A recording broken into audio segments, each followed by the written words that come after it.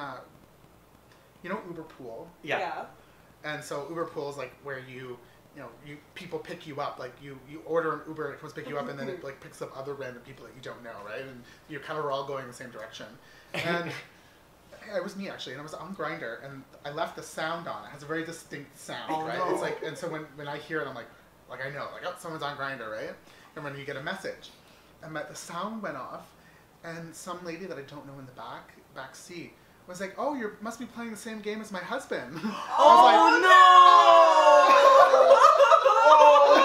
I was like, ah! Like, what do you say, right? Did you tell her? No, I was just like, oh yeah, Just like, kept the secret I'm not going anywhere near that, right? Yeah. So that was just an interesting story, right? But ew. Got some issues there, but maybe they don't. Maybe they're in an open relationship. Maybe it's working for them, right? Well, right? she's under the impression it's a game, so I don't think so. I don't know. Go fish, maybe. The online dating is a big part. I mean, it's a big part of our culture now too. Like, as a Canadian culture, in general, people are doing online dating, and I at first did long distance relationships. I did that because I'm so busy, and I sort of would go away for 5 days. You know, my one of my ex-boyfriends was American, so I spent my time flying most of the time to New York and to other places in the States with him, and so I would say like online dating as a place, online is a place to meet people, but you really want to meet in person pretty soon after you start talking. Yeah, I don't know. Maybe long distance relationships can work for some people. They're difficult if you only met the person online and you continue to talk to them online. I personally wouldn't consider that dating. Yeah. You're just talking. You've never met this person, right? But when you use it as a tool to meet new people that are in your area, I think that as many people have done it, I have done it. I have yet to find success doing that. I typically meet men through people that I know. Yeah. Yeah. And so what advice would you give to spirit or queer identified youth around dating? And what are some safety tips you can maybe give them? Yeah. I mean, is online dating safe for two spirit or queer identified youth?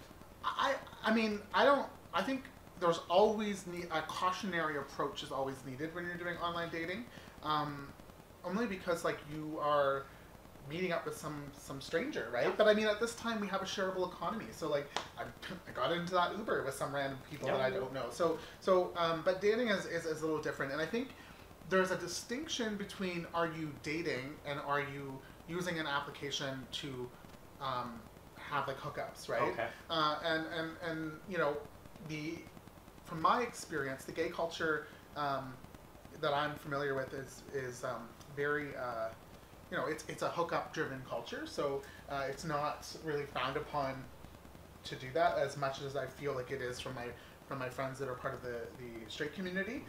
It's sort of looked at very differently. I find with my friends, and I also find with other people that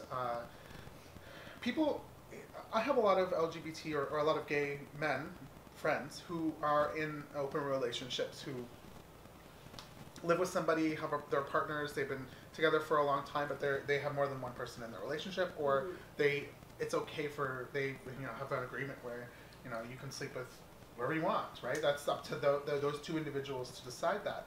I personally can barely manage one relationship. I don't know if I could ever manage more than one at the same time. And so I think that sort of is a piece of the application of online dating is where it can get dangerous if you are using it to do hookups. What time of day is it? What state are you going? Yeah. So in that, are you a lot of the time you get drunk and you go to a bar or you hang out and then you hook up there or you use the app there. Putting yourself when you are not in your full state of mind in a position that could be compromising, you're more likely to get hurt or injured or assaulted if you are doing it then. Yeah. And It also depends on the area that you live in. You know, Toronto is, I live in downtown Toronto, like in the central, so if there's a certain type of person that lives here, it's very like, you know, it's very like, I live in Liberty Village, it's, you know, 25 to 32 professionals, you know, it's a high income neighborhood. It doesn't mean there's no danger, but it would be a little bit more dangerous if you were in a different part of the city. Absolutely. And it also depends on race too. So it was interesting when I talked about the radio show and talked about dating Native and talked about using Grindr. One of the things that I found with social media dating apps is the exotification of Indigenous people. For one, it does exist for gay men. The other thing is sometimes I see other Indigenous men or queer people on dating apps, and I find very rarely do I find it that they list their ethnicity, whereas like Caucasian people, white people will, you know, black people will, but I find with Indigenous people, it's mixed or it just doesn't say it at all, and I find that because if you do put your native, sometimes you do get racist comments, So that's something that I think is, and that really does depend on where you are. You know, it's different in northern communities where there's not less diversity. So if you're in northern Ontario, it's kind of either white or you're native, right? And there's more of a racial tension. In Toronto, there's so many people. They love to swear. Yeah, swear, get it out. Nobody really gives a fuck, right? Like, who cares what you are, right? They don't know if I'm Asian, half Asian, or Latino. They don't know, right? Unless I say, right? And so I've always been very clear on my social dating apps or my dating apps, I always put my ethnicity because I think I'm very proud of it. Absolutely. So, and I think that speaks a lot when you are in a position of, you know, dating and you're looking to have sex and you're looking to do the you know, sexual activity. I still firmly believe that you need to be comfortable with yourself, and if you're not, I would question. If I'm not comfortable putting my own ethnicity on the dating app, how comfortable am I really with myself? Are you comfortable with your ethnicity or comfortable with your sexual identity? Those are things that I think I have unpackaged myself. I have anxiety. I have really bad anxiety actually, and I'm medicated. I'm on medication for it, and I go and see a counselor. Counselors and these type of things are there to help you unpack these. These are tools that you can use to really unpack yourself and say, listen, like, I'm a native, I'm only half. Like, so for me, it's like thinking, well, technically I'm just as much native as I am white. Right? Do I identify as white? No. Well, and I find it interesting you say that too, because there's a couple of things that I resonated with. The first one is I also identify as Aboriginal, but I'm very fair-skinned, much like yourself. My father's Aboriginal, my mother's white. And so that's been really complicated too. And then you mentioned earlier about, I want to date a native woman, but sometimes they see a white man, and I'm like, oh, I'm native too, right? I'm going to pull up the status card, and they're like, look, see. But so, you know. You're a native woman, eh? Let me see that. Let me see that guy. Right? So, and then provide the proof. You gotta provide the proof, right? So your identity is not based on a card. Exactly. No children. So and so the other thing and I'm glad that you brought this up too, because we just shot an episode on polyamorous relationships, and so it's great to hear that. Like I said, obviously the Two-Spirit and gay community also have that in it. What I learned about when we shot our polyamorous relationship, I said, that sounds really fun. You get to have multiple relationships. Yeah. It's a lot of work, though, is what Erin Pym from the Bedpost podcast had told us. It is a lot of working, and she used the same word you used, a lot of unpacking. Yes. Unpacking about you and figuring that stuff out, right? So. But it's never an ending journey, like unpacking. Like, so for a while there, I brought up my mental health. Like, I was like, okay, something is not right. I have, I'm having mental health, like I'm having anxiety, but it's not, you don't just have mental health issues. Like, it's not just like something is, I'm not giving myself enough downtime. I'm not, too stressful life. I'm traveling, but like there's things that your body is telling you. Your layers, layers to it. You've got to figure that out, and a lot of like anxiety and mental health, like within the LGBT or Two-Spirit community, are statistically more prevalent to mental health issues because of we are sort of forced to do that work in order to be able to become comfortable with ourselves, because we're in a system that doesn't accept potentially doesn't accept the way that we are, and we're living in a in a world that is, you know, systematically not going to work, Yeah. you know, against us in a certain way, whatever that ends up being. And I think, you know, the viewers would see that, like, that's the same thing with just being indigenous. So now imagine being indigenous Yeah. and then LGBT. And my friends in university used to make a joke, and it's a little, you know, if we're ever at a bar, we're in a fight, we're gonna push Jarrett in the middle, because then there'd be a hate crime, right? Like, Aww. right? Like, I love right? it. Because it's like, yeah, you're like so many different like things that are Yeah. you know that Yeah. are, you know, you're LGBT, you're native, you're, you know, you're this, you're that. Yeah, you're like a target. You're a target. Yeah, and you are susceptible to it. I'm left-handed, you know. Right, so So, that's- yeah, like I'm still, you know, left-handed people. By the way, I think I read somewhere they have a 7% chance of being a genius, but also 7% chance of having schizophrenia. Really? So it's like you know. At least you got the yeah, genius yeah, one. yeah, I hope I got that one. But also, left-handed people die 7 years on average, 7 years younger. Really? Yeah. Oh. Yeah. Fascinating study. I know, it's really cool. I really like. They don't know about left-handedness, right? They don't know how it comes, and so it's interesting. I'm sort of like, my elder said to me. One of the elders said to me, and this is sort of where I really started to question my sexuality. Questioning is a really important piece. Questioning is part of the unpacking piece, Mm-hmm. right? So how do you start to question, like, you know, am I gay? Am I not? Because that's your identity. That's your orientation, right? That's regardless of your behavior, right? Because you could be a sex worker and be straight but still be performing homosexual acts because you're getting paid to do it, Yeah. right? That doesn't mean that you're gay. It just means that's how you're making your money. behavior. Yeah, your behavior. behavior's associated. And so you've got to start to unpack these things and really think about that. And it's interesting because the elder said to me, and this is where what one of the elders, you know, I don't typically talk about teachings that I've learned because I think it's important for us in an Indigenous community you need to seek out that teaching. Like I had to seek out the Two-Spirited teachings and be willing and in the right space to learn that at that time and come from an elder and from a community leader. And one of the things that my elder said to me, I respect her so much, and I just saw her actually on the weekend. She was in Oshawa. She taught me my language. I took Anishinaabewin, Ojibwe, you heard me speak it earlier, until my 4th year of university. Cool. And so she said to me something really, really that struck with me, that struck a chord with me and has stuck with me. She said, Jarrett, you are the embodiment of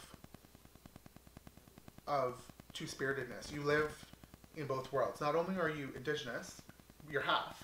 So you're white and you're native. You are, you know, I was ambidextrous when I was little, so I was left and right-handed. I studied, you know, my graduate work is in industrial relations, which is like negotiation and mediation. Wow. And you know, it's, you know, policy and law and stuff, but it's mostly around that piece of the law. And like, so, you know, I have literally lived in both worlds. Like she said, you will be in both worlds. You're as two-spirited, male, female, you know, left-handed, right-handed, white and native. Like you are the bridge that is going to help us move forward on a lot of things that you know, whatever you choose to do and impact our community. And it was a private conversation when I was graduating from my undergraduate university, like from my undergraduate degree. And she said, you know, you are, when I graduated from my graduate program in 2009, 10, I'm getting old, you know, there was literally maybe 10,000 Indigenous people in the country that had a graduate degree. And she said, you're, you know, my community paid for my education, helped me through university. And she said, we have invested so much into you that we need you to carry it forward. Yeah. And so what is the impact that you're going to have in the community? And I've continued to work in nonprofit. I have a business degree. Yes. I could work in the private sector if I work in it now, but I could work for a big organization. But I spent 10 years of my life working on advocacy in education and Indigenous education and Indigenous policy. And it really stemmed from that teaching, which really is cemented in sort of a two-spirited teaching that I and along the lines that I had all the way through. So it's important to understand your identity, especially when you look at unpacking what a two-spirited person is. It's how you are able to work in both worlds with all people and be that mediator and bring people together, because somebody has to do it, and Absolutely. we live in a very divisive world now, and so with politics, and it's getting worse as we have different levels of government changing. We know all about that. Yeah, so who is going to be those people that are pulling us together and being able to be that mediator, the connector, that understands both sides. And that, I think, is one of the teachings that I've learned about the role of two-spirited people, and it's really has shaped my life. It's how my life is. I can't live any other way except for be that way. So. Well, and I love that you bring that up, because you're right, you have had all these tremendous successes with your companies, and yet here you are sitting with some Indigenous youth in your apartment, Yes. doing this and helping us, and so always remembering where you came from and honoring that. I mean, we're just really grateful, Jared, to have you here. Wow. Yeah. I mean, it's an honor for me. Nobody did it for me, right? I didn't have anything. There wasn't anything for me to be able to look at or to consume when I was younger and when I was questioning. And I think it's important for our community to see that. I think it's also important for our community and our youth to see, like, I am a gay man who as owner, I own a multinational company, right? I manage some of the most, like, I manage entertainment talent, some of our biggest entertainment talent in our country. Absolutely, that are you Indigenous, do. right? And so if this podcast or this video even sees one Indigenous person that is sitting in a remote community and having a really hard time, what I found with youth and talking, I speak at youth conferences mostly on, I only speak on two-spirited issues for public speaking because I'm too busy. I can't do the other stuff, but that is something that's really important to me because there is not enough role models of two-spirited people who are able to articulate and put out there in a way that will help people, I think. And it was interesting. I grew up in an upper middle class family. My parents are still married.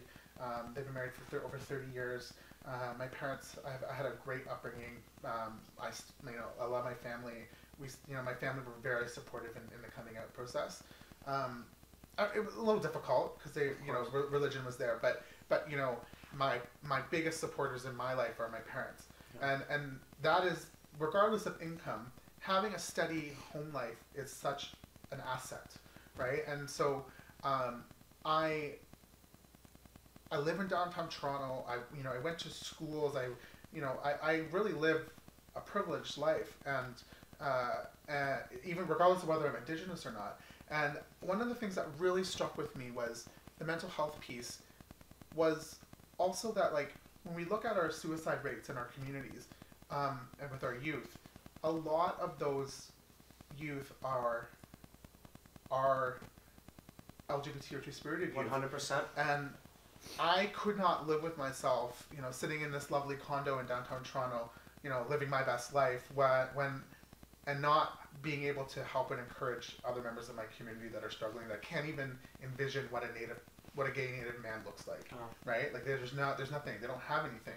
And it was reflected really, really well in a movie that was done by a friend of mine, Adam Garnett-Jones. He's Indigenous, a filmmaker. It premiered at TIFF, and it was also at the Native Film Festival, and it was called Fire Song. And this is where it hit me. So not only did we have that rash of suicides when I was an undergrad, a rash of suicides came out again.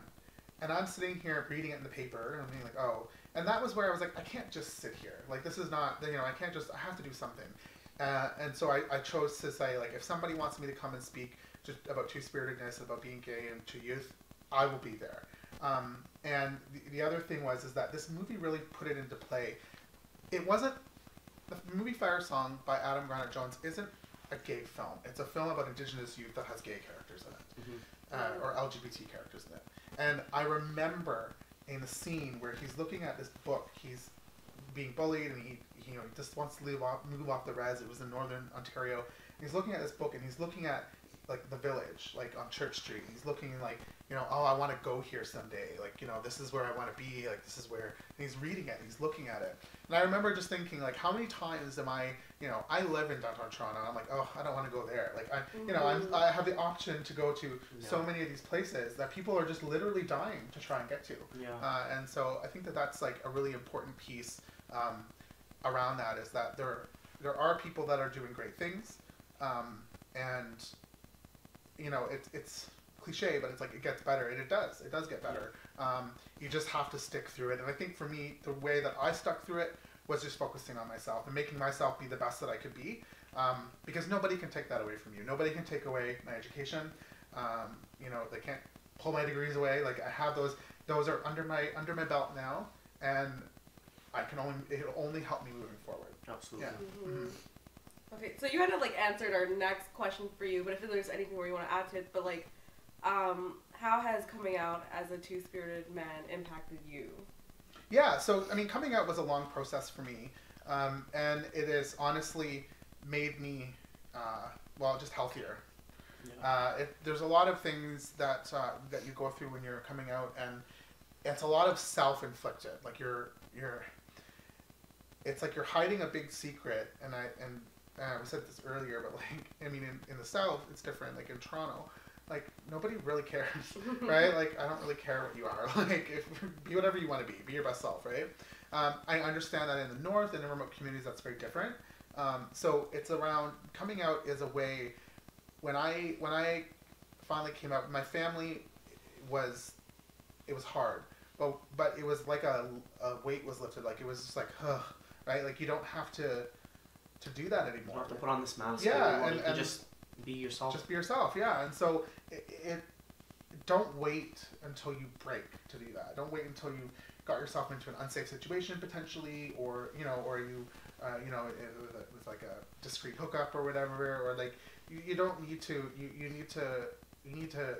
It's an issue. It's a problem, and the way I solve problems is I hit them head on. Yeah. And I make a plan. Like, listen, this is an issue for me going forward. What am I going to do to fix it? And I say that to youth when I'm working with them, like, or when I'm speaking. Like, if you have an issue, like, what are you doing to fix it? No one's going to fix it for you. Yeah. It's your life. Right? Like, it's real straightforward. Yeah, like, nobody loves you more than you love yourself, right? Yeah, that's so true, though. Yeah. So, what advice would you give for somebody going through a breakup? Because they're so hard. So our youth wanted to know, like, what some of them are going through breakups. Some people are hooking up because it's cuffing season. Other people are separated because summer's over. Like, going through breakups is. I would always look for a learning outcome. What happened? If I'm in a relationship with somebody and it ends, why did it end? What was the reasons? Was it me? Was I not emotionally available? Was I not sexually, physically available? Was it a communication issue, which it usually is? Mm-hmm. How, if I can sort of figure out, not saying it's my fault or their fault. We had issues, we didn't solve it. If you don't unpack that at the time when you're breaking up, either right after or in close to the breakup, like after you break up, a couple weeks after, if you don't take the time to really understand what happened, do you think that problem's going to happen again? Yes, all the time. Definitely. Right, and why would you want to put yourself through something like that again? Right. There's always room for self-reflection, and there's always room to improve yourself. And what active steps are you doing to work on yourself in that way? Maybe you break up with someone, and because you just realize that that's not for me. I'm not interested in that person anymore. I'm not. We're not connecting. We connected. A lot of people are like, connected to people like physically, like, they're physically attractive. Yep. The thing is like, what is it that comedian says? Like you. What does he say? oh, you can't fix stupid. Yeah. Right? Like, stupid is, stupid does, is what Forrest right? Gump would say. So like, you know, if somebody is not willing to work on themselves. I love stupid men. Oh, I was God. talking to Jessica and Negan about that today. I just love stupid guys. It'll never work out, as Jared's telling me right now. Well, it's just like, what are you looking for? Like you know, like there's a disconnect, and I am all for making mistakes. I'm not talking about dating in general, but I'm just talking about in general making mistakes. Because if you make a mistake, then you look at what happened and you fix it, and so it doesn't happen again. But I don't understand why people don't take that concept. They'll do it at work. Oh, I made a mistake at work, and well, I learned from it, and I'm not going to do that mistake again. Well, you made a mistake somewhere along the relationship, or something didn't happen. Fix it? What happened? Fix it so that doesn't happen again. And I couldn't agree more with you. Through my breakups, my breakups have taught me so much more than any one of my successful relationships, so to speak, right? Mm-hmm. So I've had a lot of, like I said, it's a learning curve, and there's so much pain attached to that, right? Mm-hmm. So and you can use that to motivate you, or to change your behaviors, or you can be stuck in the same relationship. Yeah. Okay, so what is the difference between love and lust? Like, what are those to you? Yeah, I mean, so I've been thinking about this a lot, and I have commitment issues, and it's not I can't stay committed. It's that I fear commitment. Like, it's like, I don't like to feel trapped, right? Freedom! Yeah, and so I've started to unpack that, right? And started to like work in it with my counselor. I see my counselor every 6 weeks. Yeah. And unless there's a ton of crisis, then you go in the middle. But one of the things is that I've been thinking about it and reflecting on, individuals or men that I've been interested in, and I can't figure it out. Like, there's not a logical. It's not a logical thing, right? Love and lust, like love and intimacy, and is not. You can't think it through. And I'm very much like a logic thinker. Like, okay, it doesn't work that way. And so what I found is that for me, I've been sort of in relationships or been engaged with not dating, but like with guys, men, kind of on and off. And lust for me is something that's like you see him, you like him, and you know right away. But love is something that like you know right away, and you don't know why. You have to unpack it. You have to like, okay, this is what it is to me, but I don't know why. Whereas lust is like, I know why, because I like that person because they're smart or they're hot or they're this. That doesn't mean it's gonna last. Yeah. Right? And that's sort of, I look at it from a longevity perspective. I would say love is something that is like a longer term thing, whereas lust is more of like just like, it's Friday, yay. Right? Well, one of my favorite sayings is, and I always say it all the time, is love is not logic. There's something in love that makes us do unlogical things because we are in love, so it defies all logic and that can be really confusing when you're dating, whether you're in a straight or a gay relationship, right? Mm-hmm. That like, why we do things when we're in love that we would never do for anybody, and it's like running into a wall as fast as you can. Like, why did I do that? Because I love them, right? Yeah, I mean, irrationality is something that I just. Well, you're very rational. You're very strategic, and you're very methodical. And a lot of your love is not a very methodical thing. No, it's not. It's messy, and so. That's sort of what I would say the difference is. Yeah. And I think it's much easier. Lust is something that's much easier to obtain, but the longevity of it is not. Usually, doesn't. It kind of fizzles out. Yeah. And then you are stuck with issues. Yeah. And then you're stuck with issues and tissues. And so, what do you look for? What qualities do you look for in your partner? Is there something that is really attractive to you? I know you mentioned earlier intelligence and intellectual conversation, something we find very stimulating. Yeah, I think for me, what I look for is intellect. Education is very important to me, and so it would need to be important to the individual that I'm with. And I think also shared values is very something that is, and it's hard. You have to talk more to understand those shared values. I'm a very independent person, so I don't. I know that I don't do well. I've been in relationships in the past where the person is what I would like needy. I'm not. I can't. You can't deal with it. I can't deal with it. Yeah, we're both adults. You can, like. Number one turn off is clinginess. Yes. We taught every one of our dudes Clinger. needy, not good. But there's times when you are needy. There's times when I'm needy, right? Yeah. But that's fine. There's always gonna be times, but. It's just not fine when they're needy. yeah. Right? When I'm needy, I need it. It's just needy. Like, you can be needy, but like you don't need to be needy 6 days a week. Right? Yeah. Of course. And also like, I'm pretty like. I live a pretty drama-free life, and so I don't like family problems. People's like I don't like. We all have family issues, right? Yeah. Stuff that's going on with our families, but I don't know if I could be with someone who's just is like an overwhelming amount of family drama. Welcome to my life. Yeah, like, I just couldn't. I couldn't deal with it. Like I barely take the time to deal with my own stuff, like my own drama if I have it, right? I don't want to be dealing with other people's other stuff, right? And I think that's kind of what I look for, and just sometimes it takes time. It takes time to figure that out. Cool. Yeah. Okay, so if we can talk about what are some red flags while you're on dates or in relationships?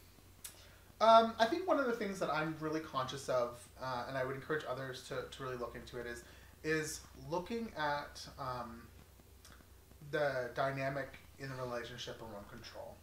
Control. Yeah, I think it's a balance that happens, and some people are more controlling than others. People are not possessions. Does that make sense? I always Yes, say that. yeah. I always say people are not possessions. You don't own them. You don't. Yeah. Then I think I'm thinking that's maybe where you go with the control. So like the control is sort of thing like it's a partnership.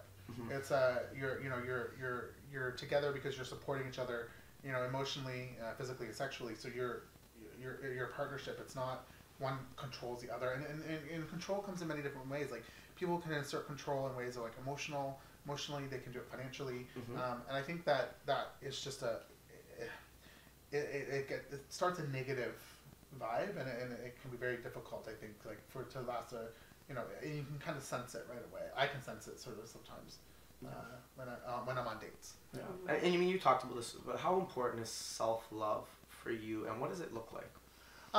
Well, it kind of depends on where you are in your life, right? Like obviously self-love is like something, I don't, for example, like, I don't go to the gym as much as I should. Or I don't like, self-love can be like going and getting a massage and like relaxing. I don't do that as much as I should. Like that's an important piece. But self-love is also understanding yourself and taking the time to... And being kind to yourself. Yeah, and understand. Yeah, and that little voice in your head that's always saying you're not doing well enough, and that negative aspect is always going to be there. It's there for everybody. I feel like if you can really start to... if you can use... If you need to figure out what tools you need to use to make yourself... Like, tools of self-love to help make you a better person. I think that's important, but like everyone has a different one. Like some people, are thin and don't need to go to the gym, and so but they, need to work on emotional issues or work on their self-help in that way, right? Or it changes. Maybe I become really fit and I'm really in shape physically, but then I'm not available emotionally because I'm not working on myself and using the tools that I need to make that space for a partner.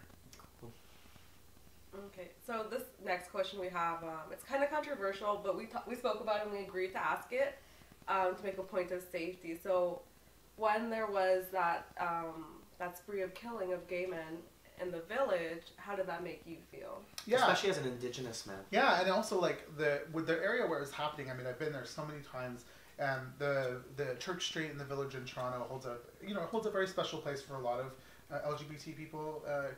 It's the one place that's safe. Yeah, that's supposed to be our it's supposed to be safety. Yeah, but also like the space is a little different now too. Like there's like a bunch of like gay bars out on Queen West. So it's typically like people like 25 to 32 young professionals kind of, and there's gay bars like the Beaver and like kind of where they go, and then there's like more of like the younger. And a lot of like allies or a lot of straight people go to like the gay village, and it's just busier. And then there's also gay bars out in the East End, but those are for like typically they're like Wayla, for example. It's typically older gay men who are maybe married or they have a house out there. Yeah. So there's different areas that you can go in the city, but what it was interesting because I think I don't really put myself into that many unsafe positions. Mm-hmm. I don't hook up a lot, mostly because I'm tired as fuck. And it's work and effort, right? But one of the things that I think really about that situation, about the Bruce MacArthur case, is that it was almost like it was anger, because